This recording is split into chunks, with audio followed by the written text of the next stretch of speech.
Bueno, buenos días. No está ahora el rector, no sé si se va a incorporar. Saludarle, también saludar a los ponentes, a los profesores, a los organizadores de estas jornadas, a los que se encuentran aquí, me acompañan en la mesa, y a los estudiantes. Se encuentran. Hay un grupo de estudiantes de Ciencias Políticas que ya me sufrieron el año pasado. Y luego tengo a estudiantes aquí de segundo de periodismo, el año pasado también, estudiantes de segundo de periodismo. Uno cuando ve a sus estudiantes en la sala, o algunos de sus estudiantes, se acuerda de esa obra, esa comedia de Francisco Martínez de la Rosa que se llamaba Lo que puede un empleo, o sería Lo que puede un aprobado, ¿no? ¿No? Por acuerdo. Bueno, pues ante todo, gracias por contar conmigo para poder moderar esta mesa. Y bueno, una mesa y unos ponentes que hemos escuchado esta mañana y que escucharemos después, pues a magníficas plumas que se dedican a difundir ideas, a entrar en ese mundo de la cultura, que hoy, quieran o no, es un mundo de alto riesgo. Alto riesgo porque uno sufre a veces lo que puede acabar su discurso en redes sociales. A veces cuando uno escribe se piensa porque teme que puede ser cancelado, a veces se piensa, y si no, pues ser arrollado por eso que se llama ahora las guerras culturales. Uno realmente solo quiere participar en el debate público y al final le hacen que sea la línea de algo, tome partido y acabe siendo manipuladas sus opiniones. Cuando me plantearon moderar esta mesa, que de nuevo agradezco mucho a los organizadores, a Fernando, que contase conmigo, pues una de las primeras cosas que pensé, y todavía me quedan neuronas después de 15 años de ser decano, alguna me queda, ¿vale? Pues pensé en varios autores o en lecturas que aparecieron, ¿no? Pues en Dalmacio Negro y su ley de hierro de la oligarquía, ¿no? Parafraseando a Mitchell, el papel de las élites, todo eso que ya apareció también, Ortega. Y también un tema que viene muy recurrente, que es la nacionalización de las masas, ¿no? El concepto insider-outsider de Moss, que bueno, eso de que a veces al final necesitamos o nos sitúan en algunos conflictos.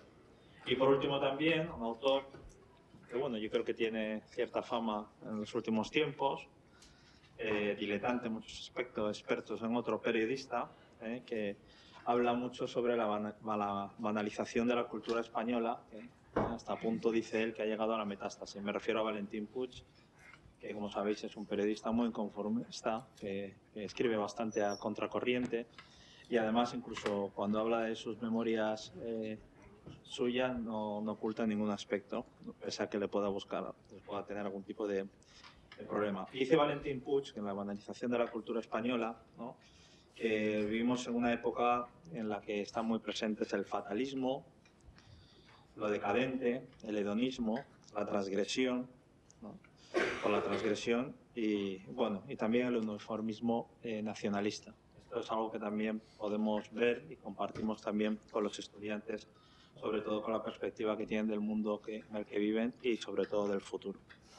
Pues sin más, sin querer yo acaparar ni un minuto más de los que nos acompañan, voy a respetar el orden de las anteriores mesas. Vamos a empezar con una primera intervención de cada uno de los ponentes y luego daremos paso, si quieren, a un diálogo en el que podrán participar ustedes.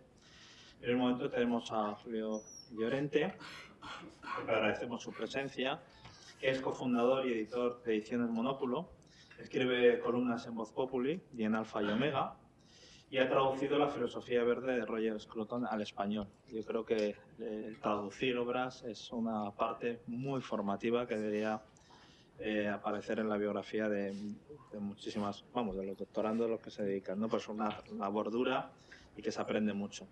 Participa habitualmente en programas de radio y televisión de contenido cultural, o sea que no teme ser cancelado, como hablamos antes. Es patrono de la Fundación Neos y recientemente ha publicado su primer libro bajo el título de Titubeos, que lo pueden encontrar en la editorial La Isla de Sitolá, ¿vale?, en 2024. Pues sin más, por favor, Julio. Muchísimas gracias, Elías. Muy buenas tardes a todos.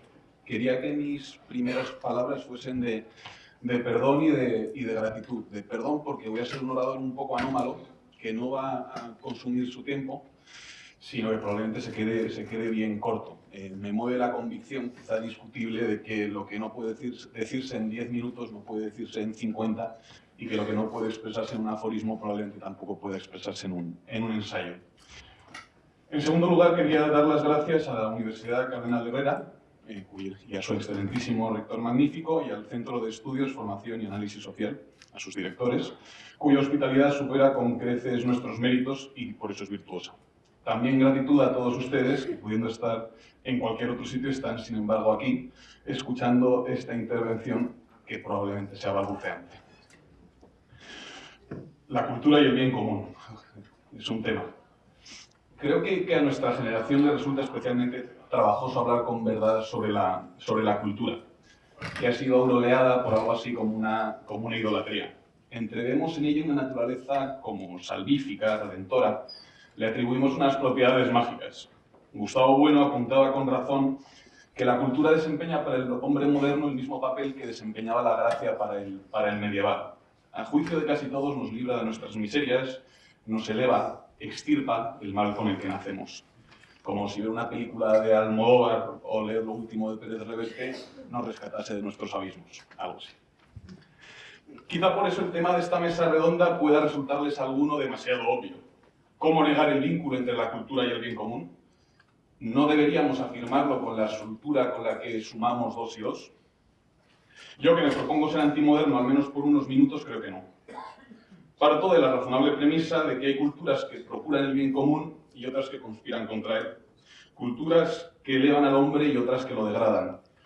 Culturas que iluminan la realidad y otras que, por desgracia, la oscurecen.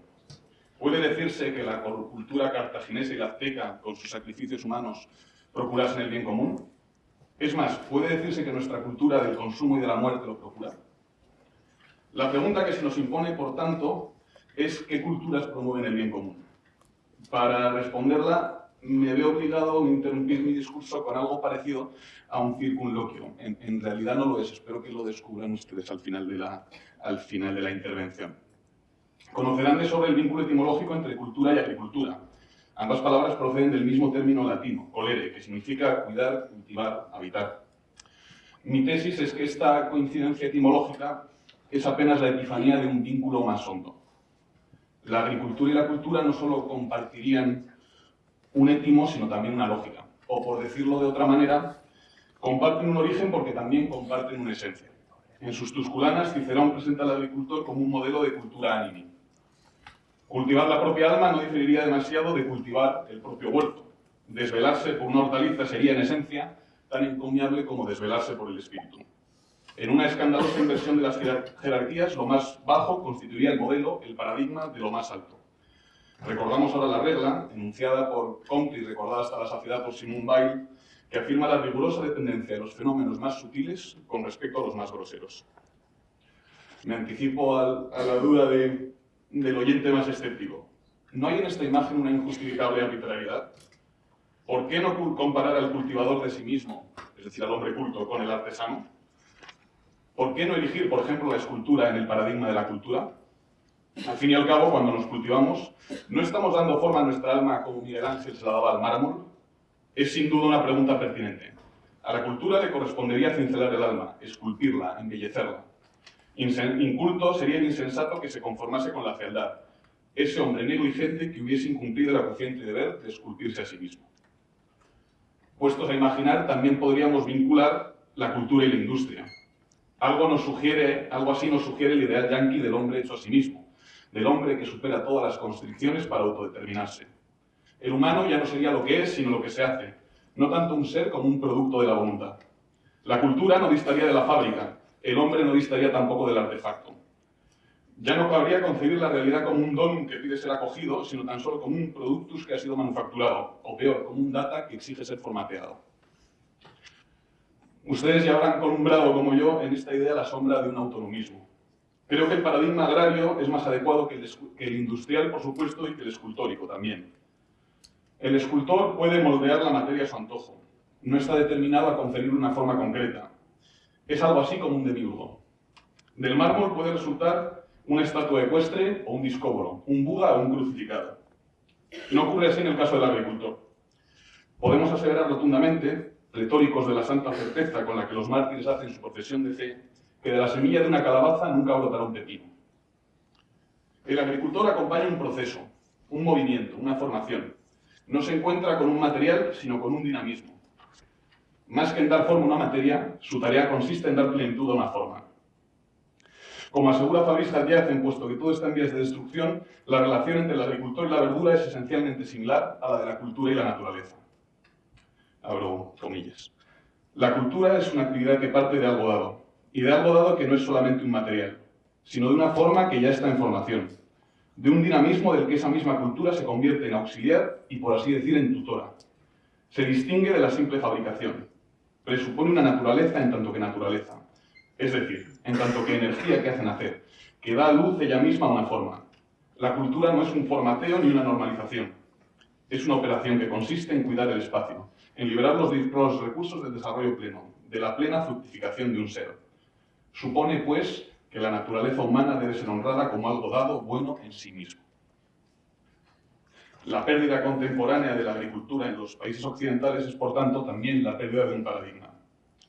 Nos sumerge en la ficción de una realidad formateable, sometida a nuestras planificaciones exhaustivas, rendida a nuestra voluntad demiúrgica. Una realidad que carece de sentido intrínseco, que apenas es materia bruta. La misión de la cultura ya no estribaría, por tanto, en acoger y realizar una naturaleza, sino en pensarla para moldearla después. Ya no en encauzar un proceso, en darle cumplimiento, sino en conferir una forma. Extraviada la referencia agrícola, solo nos queda la posibilidad de una cultura ingenieril o ideológica. Una cultura que, lejos de encaminar la naturaleza humana a su plenitud, solo pretende adaptarla a la idea, como el liberalismo, o reemplazarla por una más eficiente, como el transhumanismo. El hombre consumidor o el hombre cyborg son así ejemplos de una cultura descarriada y revolucionaria. Decía al inicio de la intervención que el mito de la cultura es algo así como la secularización de la idea teológica de la gracia. En realidad lo decía Gustavo Bueno, yo simplemente lo citaba. Deberíamos completar nuestra sentencia afirmando que, igual que en el caso de la agricultura, cultura y gracia, o la buena cultura y la gracia, comparten una lógica. No anulan la naturaleza, la perfeccionan. No la suprimen, la realizan.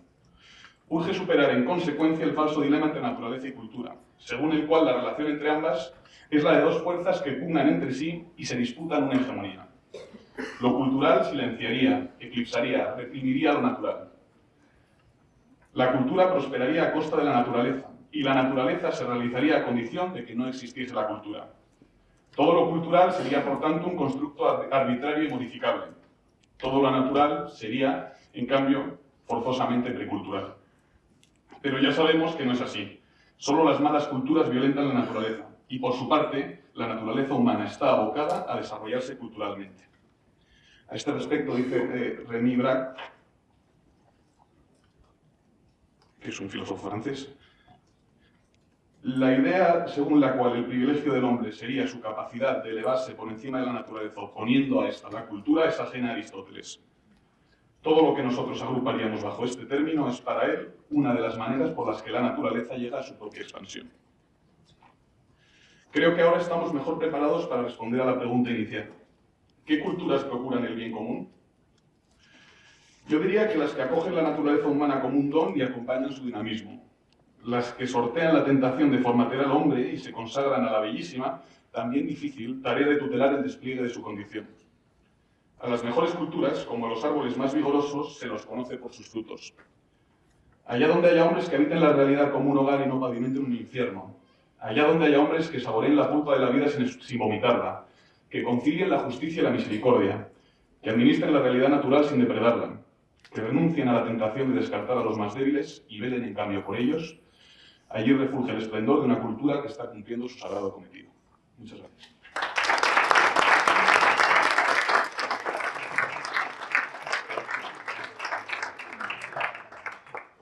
Muy bien, muchísimas gracias. Se nota con nuestro ponente columnista, que sabe lo que es el tiempo y el espacio y medir las manos. Oye, en segundo lugar, tiene la palabra don David Cerdá, al que ya nos conocimos el año pasado y tuve el lujo de presentarle en unas jornadas sobre educación, sobre los retos de la educación. Don David Cerdá es economista y doctor en filosofía. Su trayectoria profesional ha abarcado tres mundos distintos: el empresarial, el literario y el educador.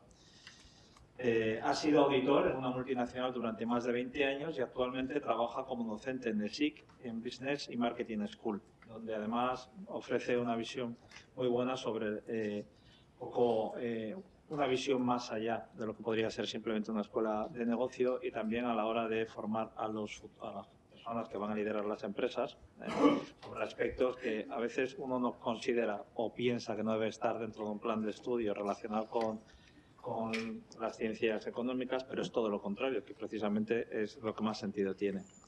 Fundó con otros 6 colegas Estratégico, una consultoría de estrategia de las corporaciones y donde se le da además muchísima importancia a la trascendencia de los que trabajan, los que dirigen las empresas, a su visión, ¿no? Al telos, al fin, ¿no? Que tiene toda persona que monta una empresa. Destaca asimismo por su perfil como ensayista, conferenciante y educador, como podrán ver ustedes ahora mismo. Gracias. Muchas gracias. Muchas gracias. Bueno, muchas gracias por la invitación a CEU Valencia y a Cefas. Yo además repito, lo cual es un privilegio. Escuchando a Julio me he acordado de aquello que decían de que los dueños tienen, no sé si son los perros los que se parecen al dueño o los dueños los que se parecen al perro. Quiero decir que Julio ha sido editor mío, entonces me doy cuenta que empezamos a parecernos. En este caso yo sería el perro y él sería el dueño, ¿vale? Para que se entienda bien la metáfora. Bueno, yo voy a completar un poco lo que ha dicho... Pero igual eso tiene más valor, tiene que ser al revés. Claro, no lo he sabido decir, entonces pues ya después lo discutimos con la comida. Yo sí voy a intentar completar su discurso, intentando, como siempre, que creo que es mi función cuando me invitan a un sitio así, intentando enlazar educación y cultura con el mundo con el que yo me suelo manejar y como bien me han explicado, pues yo me manejo en el mundo de empresas, de educación, de chavales y ese es mi mundo. En primer lugar quiero hablar de cultura en singular, la cultura. Él ha hablado de las culturas, a mí me interesan mucho los singulares, ¿vale? Todo el mundo habla de las morales, a mí me interesa la moral. La gente habla de los bienes y a mí me interesa el bien. Y me interesan las culturas. Entonces, tengo la misma visión que él, agronómica, por una razón biográfica, porque mi padre es ingeniero agrónomo y desde los 10 años nos explicaron que, oye, si tenías una paga mínima, ¿vale? Y si querías un poquito más que eso, tenías que ir a trabajar al vivero. Entonces yo de los 10 años trabajaba en un vivero a 50 graditos allí en Sevilla. Entonces sé lo que es la agricultura también en ese sentido, ¿no? Pero sí es verdad que yo aprendí, mi padre tenía un semillero, o sea, básicamente plantaba las semillas o unos esquejes y luego aquello surgía una planta y cuando la planta era relativamente fuerte y grande se entregaba a alguien que la desarrollaba, la plantaba, ¿no? Y yo tengo esta visión de la cultura. Yo creo que la cultura, su base etimológica es eso, yo creo que la cultura se parece a ese palo que nosotros ponemos en las plantas cuando están creciendo, que le llamamos tutor. La labor de tutorar es una planta que está débil, ponerle un palo para atarla y por lo tanto que pueda crecer fuerte. Yo creo que la cultura sirve para eso. Y lo primero que tengo que decir entonces es que creo que hemos perdido el norte con respecto a la cultura. La cultura ha dejado de ser algo que me cultiva y que me hace crecer en el bien, la verdad y la belleza, y se ha convertido en algo distinto que además solamente sale a la palestra cuando a lo mejor a alguien le falta una subvención o alguna otra persona cree que tiene que hacer un posiciamiento ideológico y entonces se habla en los periódicos del mundo de la cultura. Yo le llamo la industria del entretenimiento, pero debe ser que tenemos distintas concepciones sobre lo que con todos los respetos, ¿no? Al cine y al resto de formas de entretenerse, ¿no? Yo creo que en el momento en que la cultura se convierte en entretenimiento, se convierte en un entretenimiento que compite con TikTok o con un partido de fútbol, perdemos la noción de lo que es la cultura, ¿no? Siendo el deporte, por ejemplo, también cuando se practica, no cuando se ve, por supuesto, parte de la cultura, ¿no? Yo creo que cuando hay una cosa llamada concejalías de cultura, aquí no tenemos concejalías de cultura, ¿no? Casi. Vaya. Bueno, concejalías de cultura, ministerio de cultura, no entiendo la palabra de cultura en ese sentido, ¿no? Yo creo que es un proyecto, en primer lugar, individual y en segundo lugar, social y comunitario de construir una comunidad y un carácter en torno al bien, a la verdad, a la belleza. Yo creo que debería uno ir a una universidad a educarse con ese fin, ¿vale? Y creo que en el momento en que esos fines desaparecen y aparecen otros fines como la empleabilidad y la digitalización, después de algo más sobre eso, pues creo que hemos perdido el norte sobre lo que debe significar la educación, ¿no? En el momento que consideramos que es una especie de pátina que nos dan a lo que uno hace, ¿no? Bueno, viene al mundo básicamente para trabajar el día de mañana y para pagar impuestos, como todo el mundo sabe, y si puede uno tener tiempo y le apetece, pues le echa un poco de cultura a su vida, me parece que hemos perdido el centro de lo que debe ser la cultura, ¿no? Mi propuesta es distinta. Mi propuesta es hacer precisamente de cultivarse en la base por la que uno esté educándose y en el mundo, ¿no? Yo creo que tenemos que educar a mujeres y hombres que levanten la nariz, levanten la barbilla y se les hinche el pecho, sabiendo lo que ha costado construir todo lo que hemos construido hasta llegar aquí, ¿no? Porque esto es una universidad, esto es un palacio, y ha habido mucha gente que ha tenido que pensar, que ha tenido que emplear su sensibilidad, etcétera, para llegar a construir este mundo que tenemos. Con lo segundo que me voy a meter es con el bien común, en mi costumbre de ir a molestar a los sitios. No tengo ningún problema con el bien común y me parece que todo lo que se ha puesto en la sesión anterior sobre el bien común en términos políticos es estrictamente necesario. Que tenemos que buscar consensos, creo en la democracia y creo que las personas tenemos que entendernos y que por lo tanto tenemos que construir ese bien común. La base filosófica del bien común es esa. O sea, Aristóteles, cuando hablaba de la koiné sinforon, básicamente se refería a aquello que le interesa al pueblo en vez de a los que lo dirigen. Después Tomás de Aquino, el bien común de Maquiavelo también, hablaba básicamente de Maquiavelo, de decir, el bien común es lo que el príncipe tiene que ofrecer a su pueblo para que básicamente no se lo cargue, ¿no? Yo creo que era un poco la idea básica, ¿no? Cuando Hume después habla de un common interest igual, o Rousseau habla del bien común. Al final estamos hablando de vamos a intentar entre todos llevarnos bien, ¿vale? Esa es la base de la convivencia y por lo tanto me parece fantástico el bien común. No creo que el bien común vaya por buen camino cuando se le hace el centro de la ética. Yo creo que la ética no es el bien común, sino el bien a secas. Y el hecho de que se hable cada vez más del bien común en el campo de la ética, que como sabéis es el intento de encontrar lo que es justo y de hacerlo, no de encontrarlo, sino de hacer lo que es justo y lo que está bien, y empezamos a hablar demasiado del bien común en el campo de la ética, me preocupa. Porque entonces me suena todo mucho a consenso, y quiero recordar que formó parte del bien común y del consenso cosas como las leyes de Nuremberg o las leyes de Jim Crow para segregar a los afroamericanos. Y eso era estrictamente bien común en su época. Entonces yo creo que debemos educarnos y debemos buscar el bien a secas. Y el bien a secas es lo que hace que el ser humano pues no sufra más de lo necesario, tenga una vida, se proteja la vida, etc. Y yo creo que estamos en el momento de recuperar esa aventura en la que además vamos a entendernos. Yo creo que nada pacifica más que la verdad y por lo tanto buscar la verdad es la obligación de todos, ¿no? Y no estrictamente llevar el asunto al campo de la negociación. Negociar está bien, consensuar está bien, pero si solamente enseñamos y nos preparamos para llegar a acuerdos y nos olvidamos de lo que está bien y lo que está mal, pues yo creo que el camino es erróneo. Alguien ha hablado antes al final de la anarquía, ¿no? Y de cómo qué pasa con la anarquía, qué pasa si la gente decide lo que está bien. Quiero recordar que el bien es algo que se descubre y no algo que se inventa.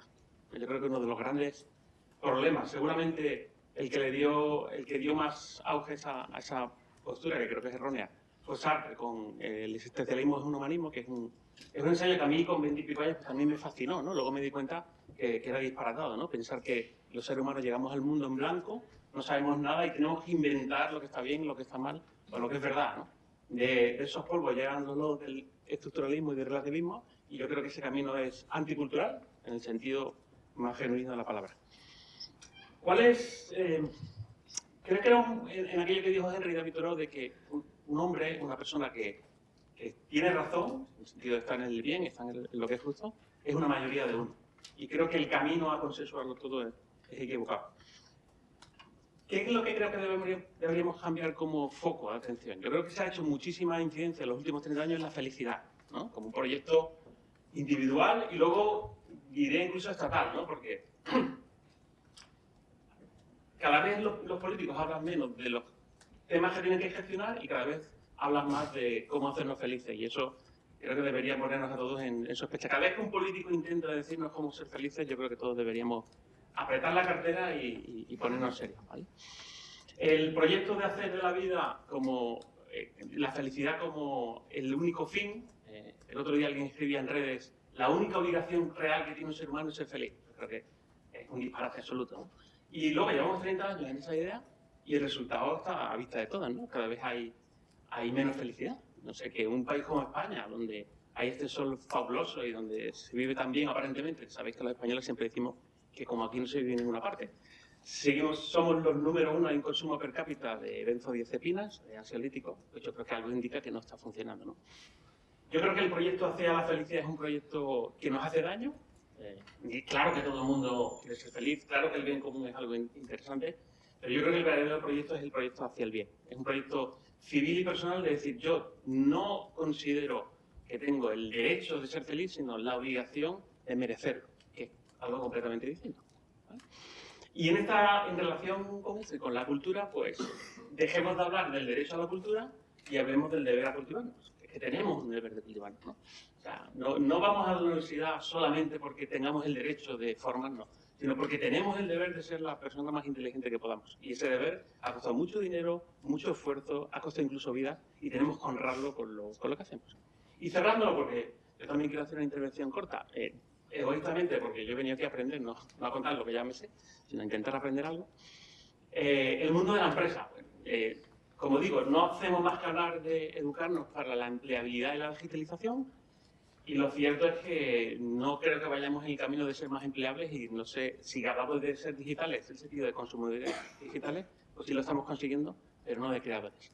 ¿Qué conseguirá que volvamos a poner la cultura como cultivo personal y cultivo de una sociedad en el centro? Pues conseguirá que haya más y mejores empresas, que haya más creatividad, que haya más innovación y que incluso haya mejores profesionales. Y eso es todo lo que tiene que decir.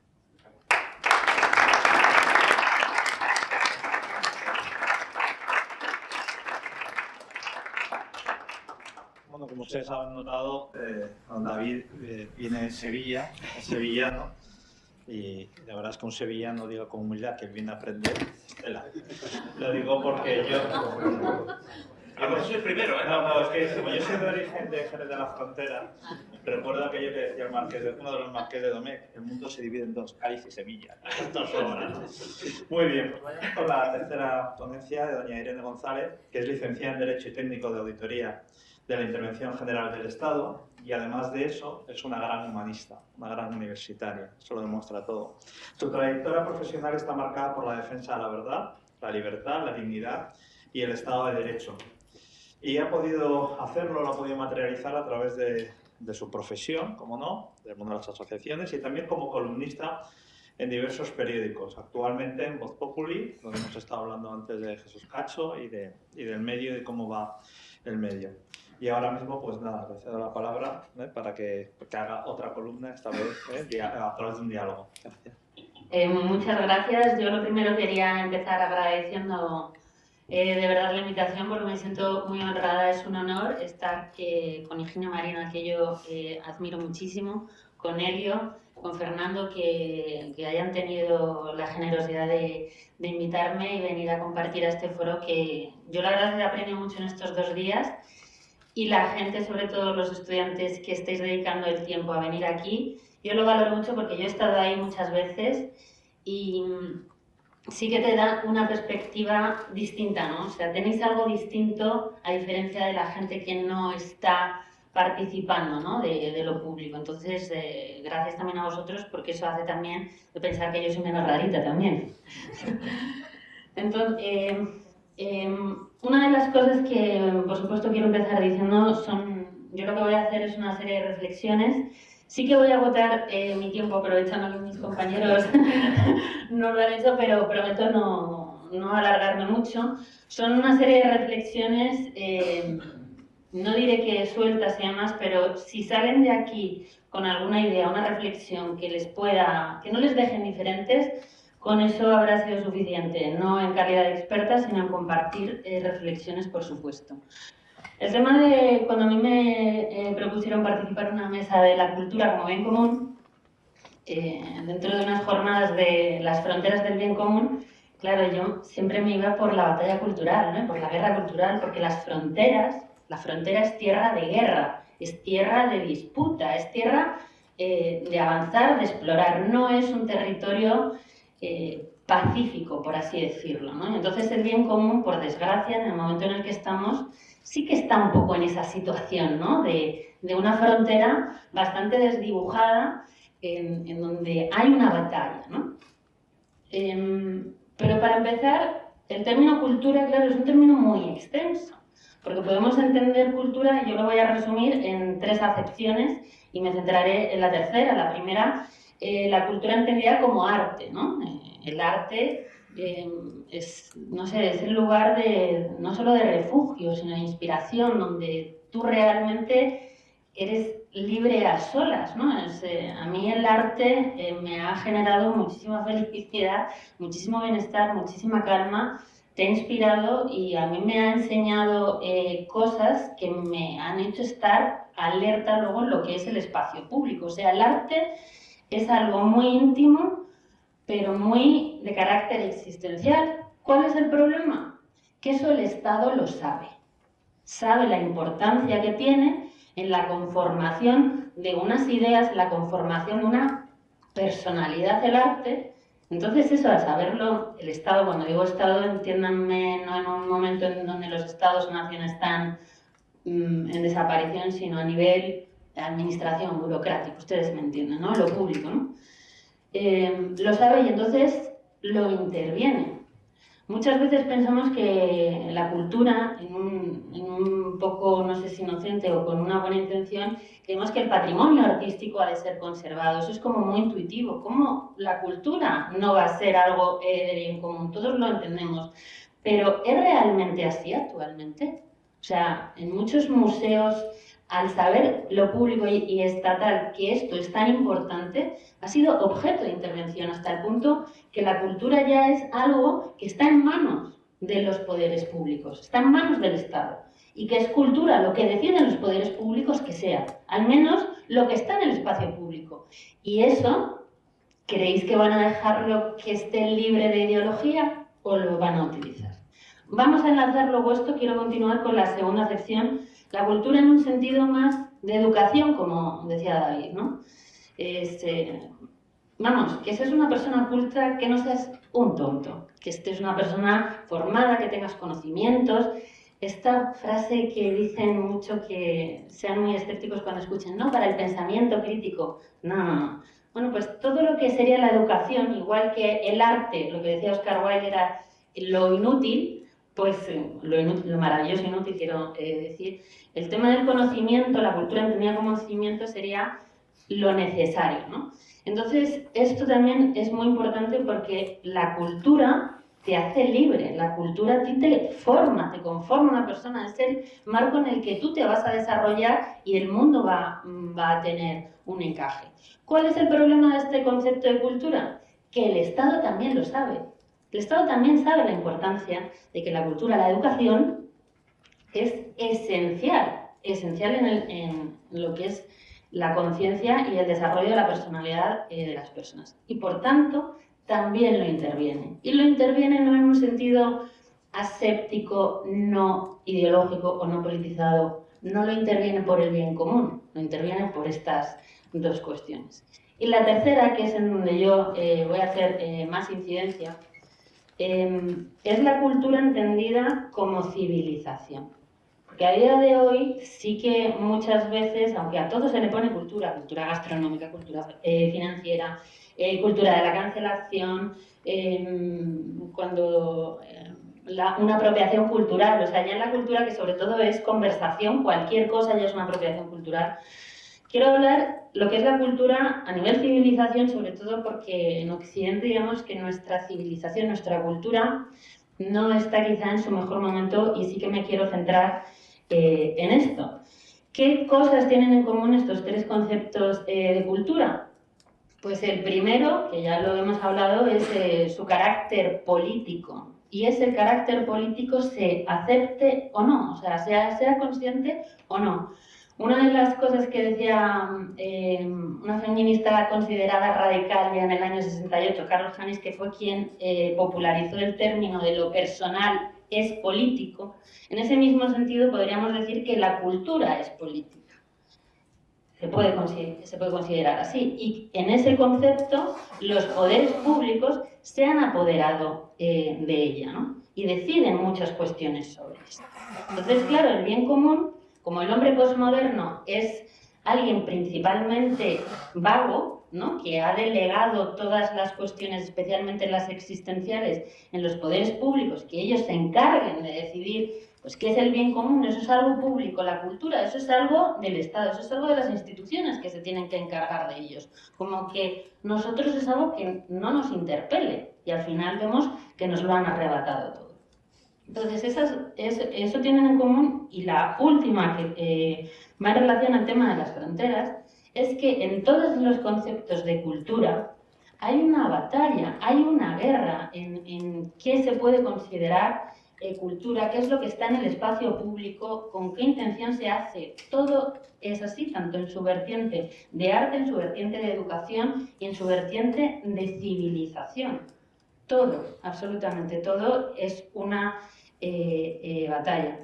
Me gustaría poner un ejemplo, sobre todo porque esta semana, antes de empezar con lo del tema de la civilización, y es que hemos visto en las elecciones vascas de este fin de semana cómo una formación política, digamos, Bildu, ha ganado unas elecciones, muchos votos, y esto no se hubiese podido hacer sin esta intromisión en la cultura a nivel educativo y a nivel artístico que ha habido allí. Lo digo porque muchos terroristas condenados, como por ejemplo Bienzobas, él ha sido un artista al que le han colgado sus cuadros en museos pagados con dinero público en el País Vasco. Porque la cultura, ellos sí tienen el concepto político que realmente es por la importancia que tienen nuestras conciencias. Entonces, si ustedes rehúsan esa verdad política que hay, otros la van a utilizar. Entonces es muy importante al menos ser consciente de eso, no para que también se politice, sino para que desde luego no lo permitan o sean conscientes de que esto que les están contando no es arte, sino que eso es algo que está ocupando los museos, lo que debería de estar ocupando el arte con un fin político. La educación exactamente lo mismo. Y eso al final, cuando tienes esa politización en la cultura, tanto a nivel artístico como a nivel educacional, ¿qué consiste eso? En un cambio social, en un cambio de civilización, si lo quieren ampliar a una mayor masa. O sea, no es una cuestión inocente ni baladí, tiene su enorme gravedad. Sé que me estoy poniendo un poco gramsciana, un poco Gramsci, pero tenía razón en muchas cuestiones. Antes de, y ya empezando con lo que quiero realmente tratar sobre nuestra cultura, especialmente la cultura occidental, y ahí me pongo un poco dalmaciana. Dalmacio Negro se cuestionaba si Occidente había dejado de ser un concepto cultural unificador. Entonces, claro, estamos en un momento de globalización que tú puedes creer que, hombre, puede ser algo bueno para unificar precisamente, ¿no?, esa cultura, y sin embargo asistimos a la desaparición de la cultura occidental. ¿A qué nos referimos un poco a la cultura occidental? Porque vemos en nuestras propias fronteras cómo está, que no la terminamos un poco de encontrar. Si la Revolución Francesa fue una revolución en términos culturales, quiero decir, luego políticos tuvo muchas más cosas, pero fue una revolución cultural destinada a matar a Dios, especialmente el cristianismo, la segunda parte de esa revolución cultural, que es la que nosotros estamos viviendo en estos tiempos de posmodernidad, de horror, de lo woke, va dedicado a destruir al hombre. Una vez que has destruido a un Dios que se hizo hombre, ya solamente te queda destruirlo. Entonces, es una cultura profundamente antihumanista. ¿Por qué? Porque previamente ha sido una cultura anticristiana. Una de las cosas que se dice mucho es que la cultura occidental, especialmente la europea, me voy a hacer hincapié en Europa, es la democracia, ¿no? La democracia como bien común, la democracia sacralizada, ¿no?, como los derechos humanos como catecismo en un concepto flexible. Los derechos humanos lo abarcan todo, todo puede ser objeto de derecho humano y por tanto todo puede ser objeto de castigo de atentar contra los derechos humanos, como por ejemplo a través del artefacto que se llaman delitos de odio, ¿no?, que lo hacen por los derechos humanos. Culturalmente ha sido sustituida una civilización por unos conceptos culturales de democracia, de derechos humanos y demás. En la segunda parte en la que estamos ahora, nosotros somos el objeto precisamente a eliminar. Y aquí con lo del tema de las culturas y de la civilización me gustaría hacer una diferenciación de culturas en el juego un poco geopolítico en el que nosotros nos podemos mover ahora. Y si hay una cultura más propia nuestra, decía Elio de forma muy acertada, de un Dios que se parece al hombre, el Islam, una religión que no se parece, ¿no? El Dios y el hombre está separado, y luego otros que se creen, los hombres que se creen dioses. Pues entonces estamos un momento en el que dentro de Occidente vemos que hay unas fuerzas sí occidentales profundamente antihumanistas. Voy a ir con ello porque digo que son profundamente antihumanistas. Y luego, aparte, dentro de nuestras propias fronteras, vemos culturas distintas que vienen principalmente en nuestro país o de África o de Asia más cercana, como de Siria, como de Turquía y demás, que es una cultura que no es, al parecer, con el mismo concepto de bien común que se podría tener aquí. Entonces, claro, te empiezas a preguntar que si una cultura, para estar cohesionada, qué menos que tener un principio común que sea del bien común y no de los intereses generales. ¿Qué pasa en parte de la guerra civilizacional que estamos nosotros ahora? Que al haberlo delegado absolutamente todo en el poder público, en los poderes públicos, en el Estado, pues que hay una ruptura absoluta entre unas élites y unos ciudadanos. Y esa ruptura absoluta que hay no es meramente cultural, porque haya un pueblo analfabeto y unas élites ilustradas y aristocráticas, no, sino que el concepto que tienen las élites gobernantes a las que les hemos delegado todo, ellos tienen un concepto de interés general de gremio, de grupo, muy distinto al que podría ser para nosotros, porque no es un concepto de bien, sino es un concepto de interés. Entonces, ellos están actuando en un interés que no es general, que no compartimos. Entonces, en el momento en el que tú eres gobernado, todo es gobernado por alguien que no comparte nada común, ese bien común, ¿cómo es posible la convivencia? ¿Cómo es posible que eso sea una misma cultura? No, es difícil de encajar. Otra reflexión que me gustaría lanzar respecto de esto que he mencionado del humanismo, que creo que es muy importante. Dicen, ¿cómo es posible que en una cultura democrática europea, ¿no? Que dicen mucho, la cultura europea es una cultura democrática?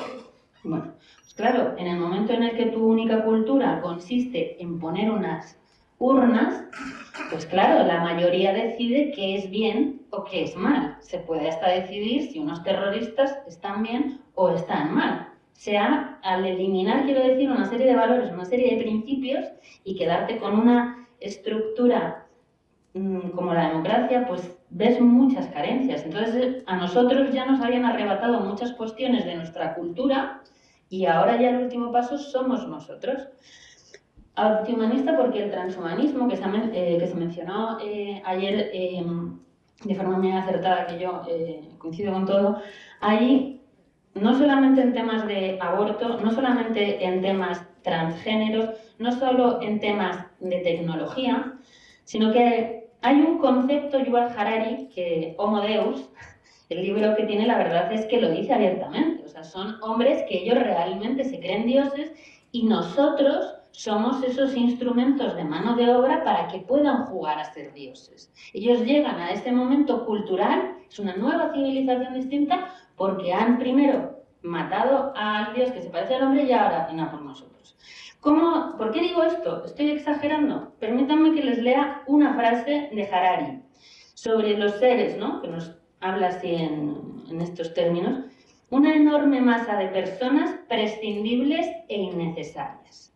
Él lo habla abiertamente, el tema de la crisis demográfica, el aborto, el tema trans, porque con el tema de las hormonas, la infertilidad que puede generar, que te mutilen de por vida, eso no penséis que es algo, que no hay una intencionalidad detrás demográfica precisamente, ¿no?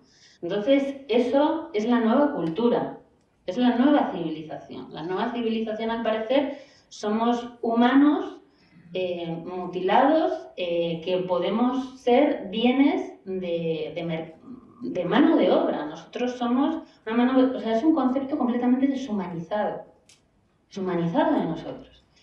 Entonces, como esto, ¿quién lo decide? Arriba, ¿no? Lo decían las élites, pues bueno.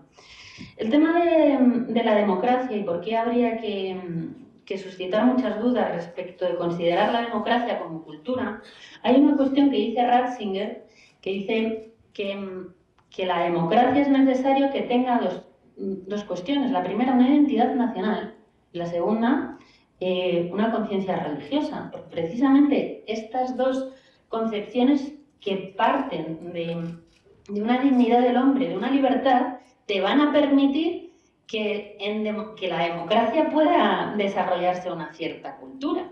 Leclerc había una cosa que él comentaba, que él se cuestionaba, porque yo sí que creo que Europa tiene sus raíces más en el cristianismo que en la democracia. La democracia es algo que, bueno, que ha venido a quitar muchas cuestiones. Él se preguntaba si Europa debe sus valores al cristianismo o si por el contrario se los debe haberse alejado de ellos, ¿no? Que esto sería la concepción más moderna de Europa, ¿no? Y es la que estaríamos ahora nosotros, porque la democracia hemos visto que es un sistema estructurador que no sirve para proteger una cultura respecto de otras culturas. ¿A qué me refiero con esto? Tocqueville decía que los pueblos religiosos son naturalmente fuertes precisamente allí donde los pueblos democráticos son débiles. Parece que habla de Europa ahora. Que lo que hace ver cuán importante es que los hombres conserven su religión al hacerse iguales. La democracia en América, el único país en el que ha habido una democracia más real. Esto también lo vemos, como nuestra cultura te arrebataron el cristianismo, y no hablo solamente de tener fe, sino la cultura cristiana, me estoy refiriendo. Y resulta que vienen a Europa unas culturas que sí que tienen una religión, y es una cultura que arrasa, que arrolla no solamente numéricamente, sino también culturalmente. Y te dicen que eso no debes de prestarlo atención, que eso no tienes que alertarte por nada, porque la cultura es la diversidad, lo llaman el multiculturalismo. El multiculturalismo en realidad es la negación, ¿no?, de culturas, porque en una disolución, en una creación de guetos, ¿dónde está la cultura y sobre todo dónde está el bien común de todas estas cuestiones? Entonces, bueno, no sé si... Bueno, ya voy a ir terminando, no quería... de tiempo, ¿no? Sí. Por terminar, hay una cuestión sobre bien común y cultura, que yo creo que el tema de la identidad, que actualmente está perseguido, no de otra forma, pues ¿cómo vas a conformar una cultura que genere una civilización si tú tienes que despreciar tu propia identidad? Es que es imposible tener un espacio de convivencia, de desarrollo, porque yo tengo que renegar de una identidad que conforma una cultura. Una cosa es respetar las diferencias culturales, especialmente en su versión artística, y permitir que la cultura, dentro de un sentido de educación, se pueda llevar a cabo, y otra es que te digan que el ser identitario es algo malo. Bueno, depende de qué identidad especialmente. Pero nosotros sí tenemos una identidad española, una identidad Europa, que lo quieran llamar, una identidad, y nadie, cuando les están diciendo que eso es malo, en realidad están atentando contra la civilización a la que ustedes pertenecen, y le están queriendo generar otra que a lo mejor es algo hostil en donde pueden vivir y donde pueden desarrollarse. Y como me interesan mucho más sus preguntas y ya he planteado todo lo de cultura, pues muchas gracias. Y solo quería terminar con una cosa, que si tuviese que poner un ejemplo de cultura y bien común, ya que me he metido mucho con los poderes públicos y con el Estado y demás, sí que quiero reivindicar lo que hace Cefas, porque es precisamente un ejemplo de bien común cultural de una forma fuera de lo que son los poderes públicos, y yo agradezco estas islas donde se puede respirar mucho, aprender mucho. Yo lo agradezco de verdad, la existencia de Cefas, el bien común que realmente es. Muchas gracias.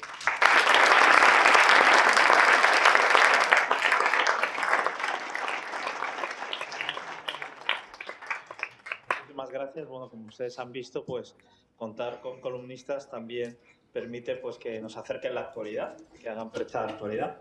Como bien saben ustedes, no sé si lo saben algunos que han venido de fuera de la Comunidad Valenciana, la semana pasada se inició la tramitación de 5 leyes, de las cuales una era libertad educativa, que va a generar mucho ruido, está generando, y la otra son las leyes de concordia, que son otras comunidades autónomas que vienen un poco a enfrentarse contra la ley de memoria democrática, como bien saben. Muy bien, pues abrimos el turno de preguntas, por favor.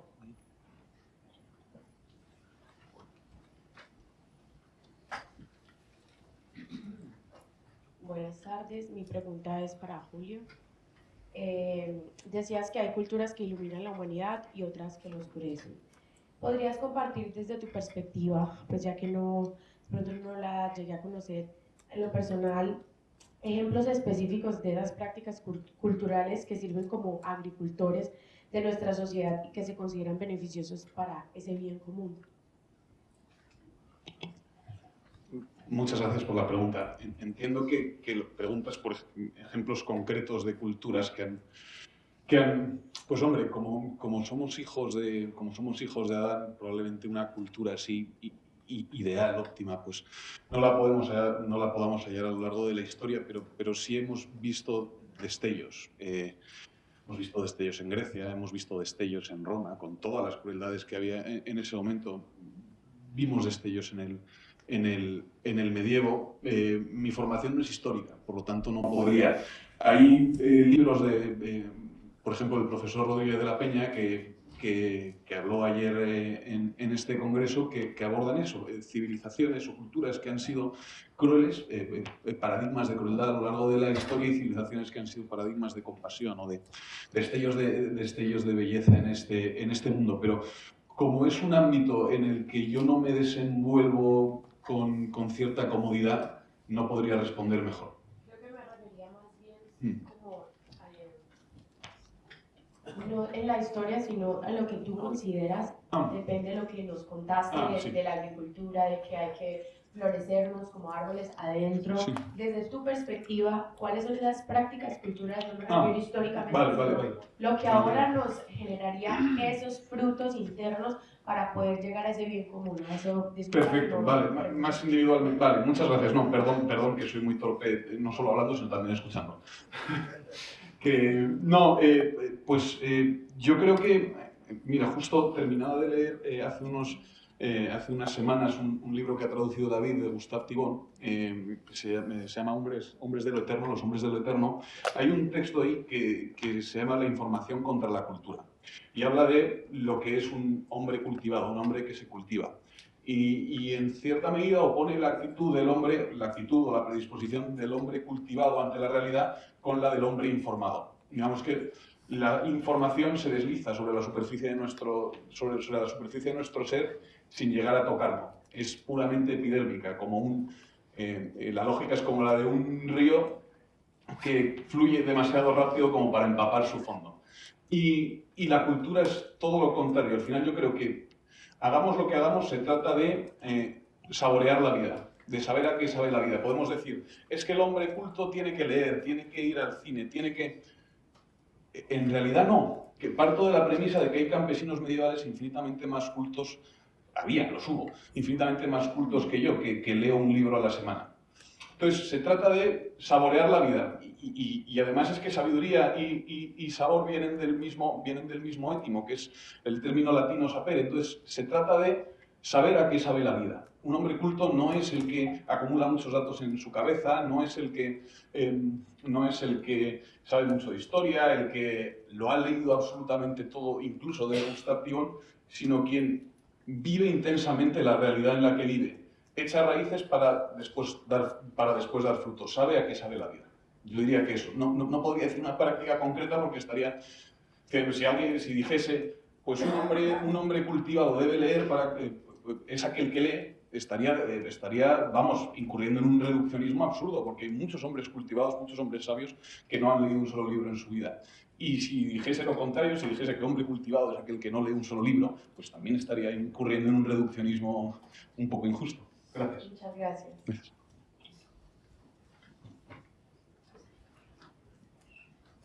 Bueno, en primer lugar, gracias. Mi pregunta es para Irene. Me ha parecido muy acertado el enfoque, porque lo comparto. El enfoque, no sé si definirlo como belicista, pero es que es así. Es que, quiero decir, considero, lo hablaba ayer con el rector, van a por nuestros corazones. Uno de los eslóganes es, bueno, en inglés es un término anglosajón, pero ganar mentes y corazones. ¿Vale? Esto de ganar mentes y corazones es lo que ahora los que van a por el hombre, los que hablan de instituciones de gobernanza mundial y todas estas cosas, utilizan como eslogan.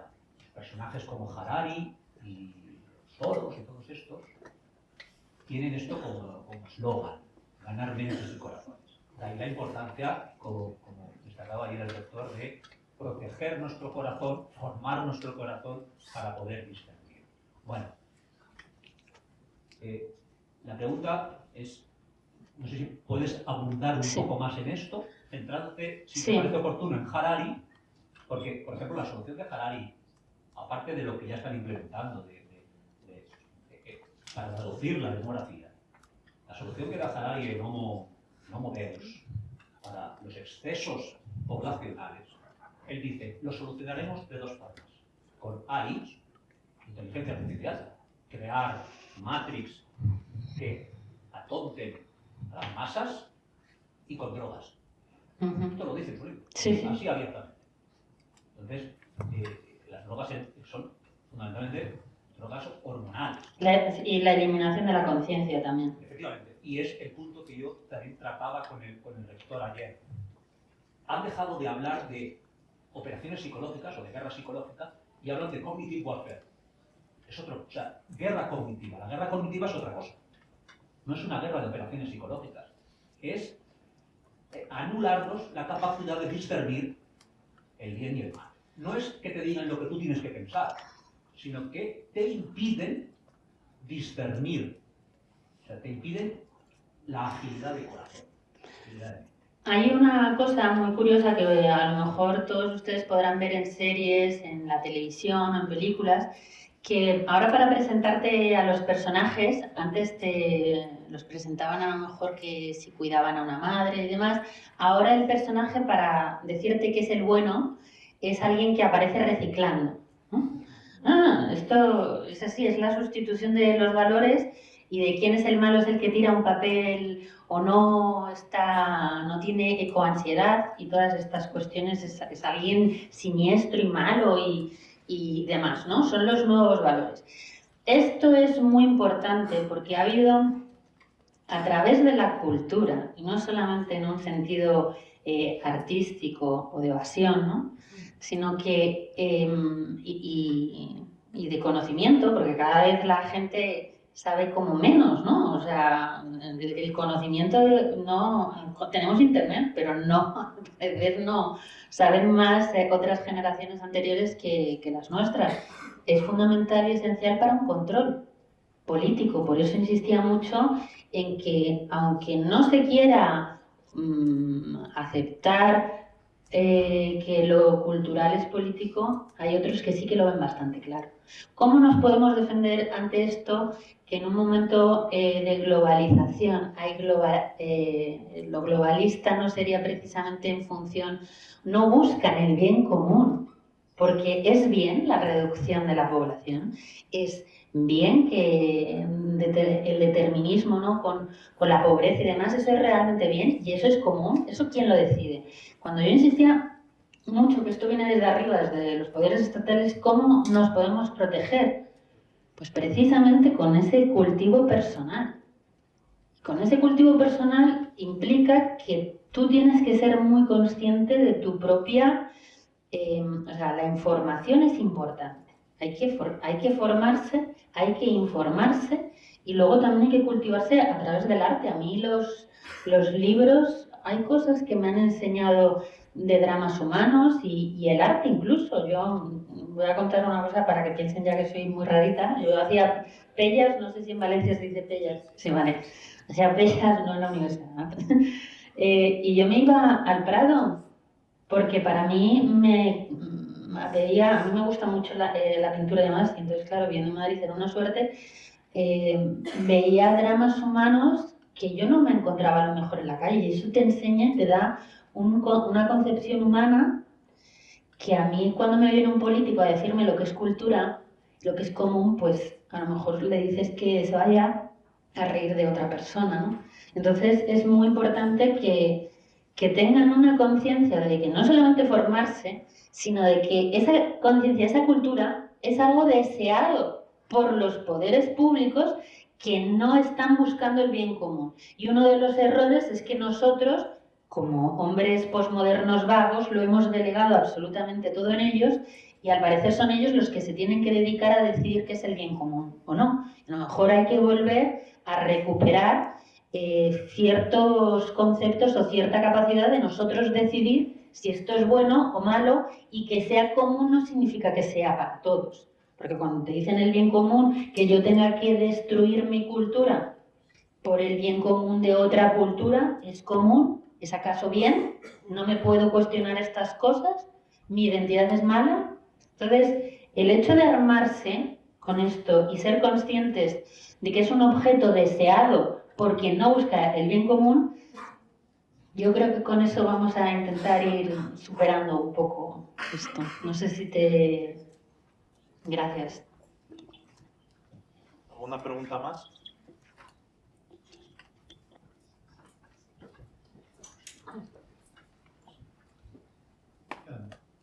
Gracias por esto. A mi parecer, la cultura es algo que hay que mantener o defender, pero también es algo que hay que generar, o solo se mantiene generándolo, digamos. Entonces, mi pregunta es a vuestro parecer, ¿cuáles son las...? Y me parece que surge de, no solamente de si vamos a tener individuos cultos, es porque tienen recursos más grandes, fuentes de las cuales pueden beber. Entonces, ¿me podéis indicar, para darnos esperanza, porque a veces vamos a algo bastante oscuro, cuál es, en vuestro interés, entre conexiones, etcétera, cuáles instituciones, grupos están generando o podrían tener la posibilidad de generar, que hay que fortalecer estos, porque de estos salen estas, no sé, cuentas vivas o algo así? ¿Podéis mencionar? Cefas. Bueno, no, lo digo, para mí es una isla que yo agradezco mucho, no es, de verdad lo digo. Pero también, bueno, si podemos mencionar como ámbito educacional o arte, o un poco para darnos, como digo, puntos de luz y esperanza. Bueno, voy a responder yo para que no se produzca eso tan desagradable, que sea el único que no le puse. Es por la autoestima de él. Bueno, yo más que... Creo que la sociedad civil está empezando a despertar. O sea, yo sí tengo yo tengo mucha esperanza. Además, yo creo que la esperanza es un deber, ni siquiera es algo que debas plantearte, no es algo que debes tener, ¿no? Y sobre todo quien tiene delante a gente joven, yo creo que la desesperanza sencillamente es inmoral, con lo cual yo creo que tenemos que tener esa esperanza. Y luego, si veo un despertar la sociedad civil, no solo en actos como este, sino en otros, veo además que para ocultar bajo un manto de fango la verdad, el bien y la belleza hace falta violencia, y hace falta mucho dinero y mucha propaganda. O sea, en el fondo, la verdad y el bien y la belleza corren a favor de corriente antropológica, con lo cual, cuando el hombre... Yo recuerdo siempre una conversación que teníamos no me acuerdo, creo que era una comida de Navidad en una empresa o algo así, y estábamos hablando de educación y de los niños, ¿no? Y entonces me acuerdo que estaba todo el mundo dando muchas opiniones, sobre todo opinan sobre los niños los que no lo tienen, eso se le ocurrió mucho. Pero luego ocurrió que alguien que los tenía decía, yo creo que los niños sobre todo hay que no estropearlos, que me parece un buen principio para la educación. Pues yo creo que el ser humano sobre todo no hay que estropearlo. Entonces, cuando la gente hace cosas por estropearla, por intereses, por poder, etcétera, pues yo creo que realmente esa violencia va contragradiente de lo que es el ser humano. Y luego, en cuanto a cómo vencer eso con respecto al malévolo Estado y la dificultad del poder y que se hace con la cultura, yo nada más quiero decir a la gente del fondo que hay un arma de destrucción masiva de eso, que es un carnet de biblioteca pública. ¿Vale? Con esto he hecho yo 30 años de carrera y ensayista con esto, básicamente. He leído muchísimo, pero casi no hay libros en mi casa. La cosa porque a partir de un momento mi mujer dijo el libro que entraba, el libro que salía. Entonces, pues no había opción. Y esto es de destrucción masiva en el otro sentido.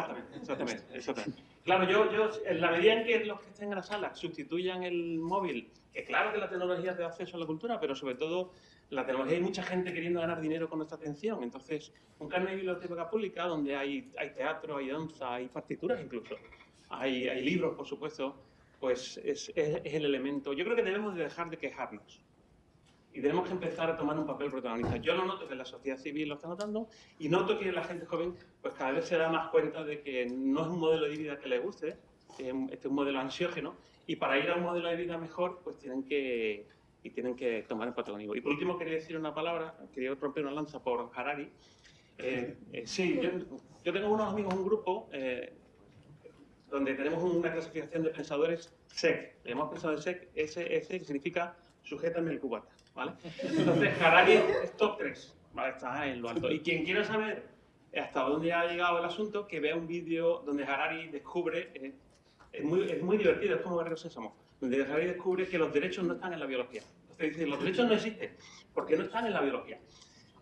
Quizá deberíamos plantearnos como un tipo así llega a ser gurú, ¿no? Hasta dónde hemos llegado, ¿no? Pero la solución está a una distancia de una calle. Aquí en Valencia debe haber montones de bibliotecas públicas a menos de unos metros. Bien, ¿puedo contestar una cosa de Harari? Ojalá, de verdad, quisiese yo ser también pensada como David, que probablemente le acierte porque él es sabio. Yo al haberse roto, ¿no?, un poco la confianza con los poderes públicos y los que deberían de proteger el bien común, no creo que Harari, o sea, no lo es, no es algo aleatorio o casual, ¿no? Él es una persona que está diciendo lo que está diciendo de una forma muy orientada, muy protegida, muy dirigida, y no es por desgracia uno que está teniendo ese discurso, sino que es un discurso compartido por quienes realmente tienen poder. Ojalá de verdad fuese un autor, así es lo único que creo que... Elías, ¿puedo decir una cosa sobre...? Sí, o sea, yo creo que como vivimos en esta época, tendemos a sobrevalorar su sombra. O sea, que todas las épocas han tenido sus cruces, todas las épocas han tenido sus dramas. Quizá los de la nuestra sean más graves, pero no perdamos la conciencia de que en todas las épocas ha habido Jeremías y de que en todas las épocas ha habido gente que ha lamentado el drama de haber nacido en su época. Yo creo que hay síntomas esperanzadores, pues que aquí haya congregados al menos 40 jóvenes. El otro día estuvimos Enrique y yo en un colegio, el Prado, en el que había chicos de primero y cuarto de la ESO interesados por la lectura, deseosos de empezar a leer y de iniciarse en la literatura con algún libro, deseosos de recibir nuestro consejo al respecto. Y luego creo que hay dos motivos principales para la esperanza. Uno es que hay un Dios que no se despreocupa de nuestros problemas y que regresará en esplendor y gloria. Y luego otro es más mundano. Si nos creemos lo que decimos de la naturaleza, si creemos que es inmutable, que resiste a nuestros afanes de formateo, vemos inmediatamente que es un valladar frente a todas las ingenierías sociales, como un límite que se interpone entre los deseos del político racionalista que quiere construir el hombre conforme a los deseos de su voluntad y una esperanza para nosotros. Entonces, porque hay un Dios que no se desentiende de nuestros problemas y que está también en la hora de la tribulación y la zozobra, y porque hay una naturaleza que es inmutable, por mucho que les pese a los ingenieros sociales, hemos de mantener nosotros nuestra esperanza. Pues la última pregunta, si les parece, y damos paso a la conferencia de clausura.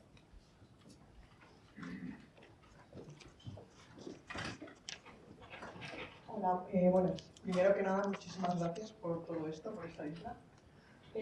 Comparto la visión de la frontera como un lugar de guerra y como un lugar de batalla.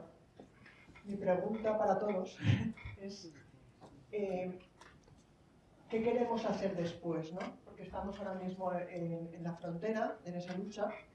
A veces me da la sensación de que lo que queremos es como generar un espacio de libertad, también por esa cultura occidental, católica, de respeto a la libertad.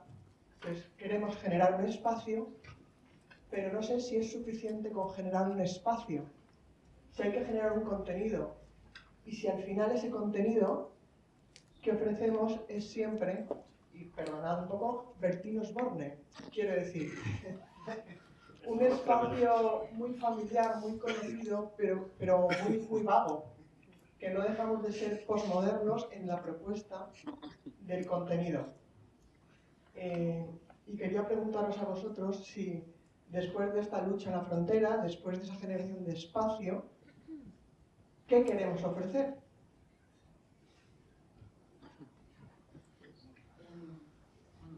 Como quieras. Una ronda de Bertín Osborne desde aquí. ¿Qué queremos ofrecer? Bueno, yo creo que es que yo no soy partidaria de entender la cultura únicamente como algo a conservar, pero es que claro, como nos han arrebatado todo, ya le dices, no, quiero conservar algo, por favor, dejad de arrebatármelo todo. Creando pensamiento, pero el pensamiento, no el pensamiento inútil, sino el pensamiento que te lleve a la acción. Para mí es muy importante eso, que las reflexiones que se hagan no sean únicamente por deporte cultural, porque ojalá viviésemos en tiempos de paz, por así decirlo, ¿no? En tiempos de una paz cultural. No es el tiempo que nos ha tocado vivir, aunque no sea el primer tiempo de guerras y de cambios civilizacionales.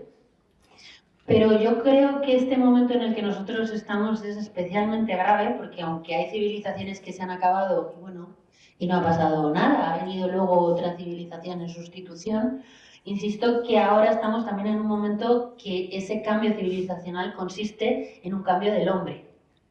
Entonces, hay de cosas de las que ya no se vuelven. Hay daños que son irreversibles. Entonces, la forma de crear, dices, ¿qué quieres crear después de haber ganado, ¿no?, esa batalla de la frontera? Bueno, nosotros no tenemos que crear un mundo nuevo. Son otros los que quieren destruir nuestro mundo. Nosotros lo que tenemos que hacer es no olvidar quiénes somos y que desde luego no nos digan ese bien común, no permitir que sea un poder público quien lo establezca, sino que nosotros, desde una esfera humana, personal, espiritual, somos quienes somos conscientes de eso. En vez de que todo venga de arriba abajo, ahora la cultura también viene de arriba abajo, nosotros si sencillamente delegamos, no aparecemos, ¿cómo vamos a generar de abajo arriba eso? Entonces, sé que esto es muy incómodo, pero si no se quiere hacia dónde vamos, sí hay que comprometerse un poco. Sí que esas ideas, sí que ese pensamiento y sí que esa cultura tienen que llevar aparejados un cambio, aunque sea, o una acción en tu vida personal. No estoy hablando de ir a unas barricadas, aunque no es algo a descartar a estas alturas ya de la película. Pero quiero decir que vivir de una forma también coherente a esas cosas, a no callar, y nosotros no tengas el miedo de ¿qué viene después? No, es que nosotros ya tenemos una cultura maravillosa y estupenda, con que no nos la estropeen mucho y demás, son ellos los que son ingenieros sociales. Sí, perdón, es que este elemento no lo había introducido. Efectivamente, hay que recuperar, conservar, pero ¿tenemos vocaciones artísticas? ¿Damos lugar a vocaciones artísticas? Porque volver a ser quienes somos requiere que sepamos quiénes somos y requiere un compromiso con lo que somos, ¿no?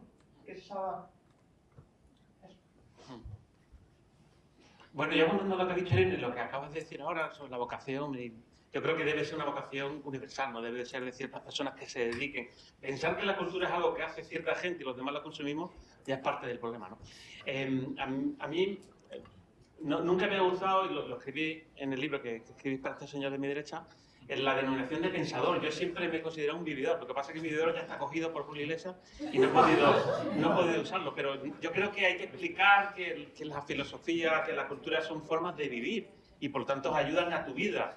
Si estamos en una crisis de salud mental, entonces cosas por la manera en la que vivimos, no es porque estemos bebiendo nada ni estemos respirando por el aire. Con lo cual yo creo que tiene que ser un proyecto de gozo y de vivir, no tiene que ser un proyecto como pesado en ese sentido. También está cogido por Bertín Osborne. Ya, no quería decirlo. Yo estoy de acuerdo. Yo creo que se trata de conservar lo humano. En la época de la inteligencia artificial, de los datos, de la digitalización, se trata de ser conservadores, no tanto de lo reciente, sino de lo de siempre. Leer poemas, cantar canciones en torno al fuego, alargar las sobremesas, brindar con cerveza. Se trata de hacer todas esas cosas que han hecho los que nos han precedido y por tanto, asumir una herencia, acoger una herencia y donársela engrandecida a nuestros descendientes. Una herencia que nos han dado nuestros ancestros y donársela a nosotros, a nuestros descendientes. Porque se trata de conservar lo humano, porque es contra lo que va. No hay que ponerse sesudos. O sea, la digitalización, los datos, la inteligencia artificial son una amenaza en ese sentido, porque atentan contra lo de siempre, atentan contra la misma naturaleza del hombre. No quieren perfeccionarla, sino reemplazarla por algo más eficiente. Pues si les parece lo dejamos aquí. ¿Puedo decir una...? No sé decir a las mujeres que no. Me he criado con hermanas. No, yo voy a ser muy breve. Aunque yo he planteado los términos de frontera en un término bélico, no quiero que nadie piense que esto es algo malo. Es que la vida es un poco así. Y sencillamente hay que hacerlo con una serenidad, hacerlo con humanidad. Y, por ejemplo, haciendo uno de los ejercicios que yo os recomiendo a todos, especialmente a los chicos, aunque las chicas también, escriban cartas de amor, no de forma por ordenador, a mano. Digo poema, que te manden poema. Sí, no, lo digo porque funciona. ¿Qué hacemos con las cartas, perdón? Enviarlas. Las cartas hay que enviarlas. Si te las quedas tú, Hay que ya... enviarlas. Bueno, Esta guerra cultural que dice que mucha gente habla de lo que es una guerra cultural, entiendan ahora que no estamos en una guerra meramente cultural, es una guerra civilizacional y es una guerra antropológica. Muchas gracias. Vale, pues nada.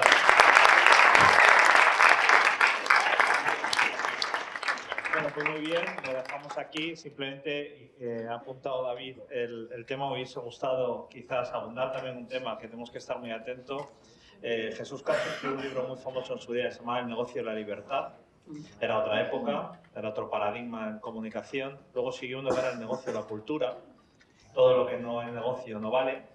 Y es bueno que se encuentren espacios. Y yo sí defiendo un poco el tema de la tecnología en algún sentido, y es que desde que ha aparecido nos ha permitido acceder a autores, grupos, vídeos, de jardín, lo que sea, que de otra manera hubiese sido imposible porque hubiesen tenido que pasar unos filtros muy complicados y que estaban muy controlados. Y yo creo que esto también puede ser, en algún sentido de la palabra, que nadie lo titule así en su noticia, una barricada, en algún sentido de la palabra. Pero claro, hay que saber formarse, buscar, para poder encontrar los foros donde pueden encontrar conocimiento lógico y no peligroso. ¿Vale? Muy bien. Damos paso a la conferencia de clausura.